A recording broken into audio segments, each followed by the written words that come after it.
Olá, aqui é João Fernandes, economista da Quantitas, e no panorama econômico dessa semana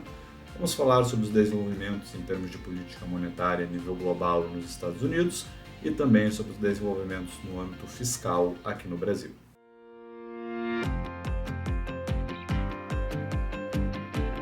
O ambiente global continua muito atento aos desenvolvimentos no âmbito da inflação e da determinação das taxas de juros pelos principais bancos centrais do mundo. Nesse sentido, os Estados Unidos, que sempre é o foco das atenções, tem trazido notícias que têm aumentado a preocupação com uma desaceleração do crescimento e também ampliado o debate sobre uma eventual recessão econômica em 2023. Os últimos dados de atividade econômica que saíram nos Estados Unidos surpreenderam bastante para baixo o mercado, mostrando que a demanda do país realmente está sofrendo bastante os efeitos da taxa de juros mais elevada. O mercado imobiliário ainda é um dos mercados que mais sofre, mas já vemos outros segmentos da economia, como indústria e comércio, tendo um impacto bastante relevante em termos de diminuição de dinamismo. Nesse sentido, as principais autoridades do Banco Central, seus diretores, têm trazido em seus discursos perspectiva de uma desaceleração do ritmo de alta de juros já na próxima reunião.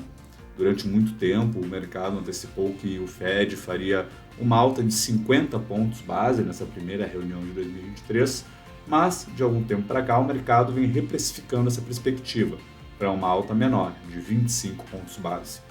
Com as divulgações dessa semana e os discursos feitos pelos membros do Fed,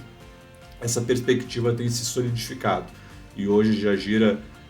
bem centrada a expectativa de mercado numa alta de 25 pontos. Ainda se espera que as reuniões seguintes tragam mais uma ou duas altas de 25, mas de todo modo já é um valor esperado de nível terminal de juros abaixo do que se esperava há pouco tempo atrás, reagindo a essa dinâmica mais baixista da atividade econômica americana.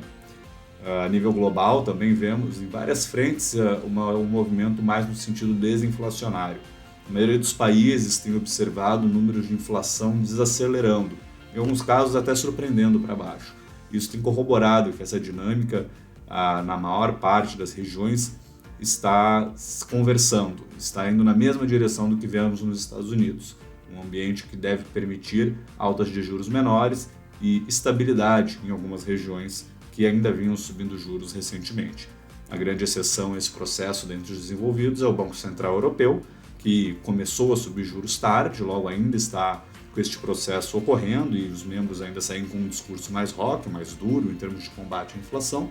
e o Japão, que sequer começou um processo de alta de juros, lá vemos a inflação acelerando, mas o Banco Central ainda não reagiu, ainda está mantendo uma postura bastante expansionista. Mas dentre os desenvolvidos eles são as principais exceções, pois na maior parte das regiões de desenvolvidos e também de emergentes, o que nós vemos é um ambiente mais desinflacionário. Esse é um movimento benigno aqui para o Brasil, é algo que traz benefícios para países emergentes, mas o nosso ambiente local também traz seus próprios desafios. O mercado segue extremamente atento aos desenvolvimentos no âmbito político e fiscal. As últimas notícias não têm gerado efeitos benignos no mercado, pelo contrário, temos visto reações negativas, em especial porque declarações do presidente têm trazido um receio de como deve ser a relação entre o governo e Banco Central. Vamos lembrar que o Banco Central, de acordo com sua independência aprovada no passado, vai durar com a atual gestão por mais 2 anos, ainda sob o comando de Roberto Campos Neto, e isso, pela primeira vez, não teve uma indicação do novo presidente, de um novo presidente do Banco Central. Então, estamos vivendo pela primeira vez esse relacionamento entre um novo governo e um Banco Central que havia sido indicado pelo presidente anterior. Enquanto Fernando Haddad tem trazido um tom de discurso mais ameno, no sentido de buscar um consenso e um diálogo construtivo junto ao Banco Central, nós vimos um discurso feito pelo presidente Lula, um tom um pouco diferente, um tom contestando mais determinadas posições, determinadas decisões tomadas pelo atual Banco Central, e isso levou o mercado a ter receios de eventuais dissonâncias entre as duas frentes. Outro tema que foi trazido pelo presidente foi uma eventual, inclusive, possibilidade de elevar a meta de inflação para os próximos anos no futuro próximo.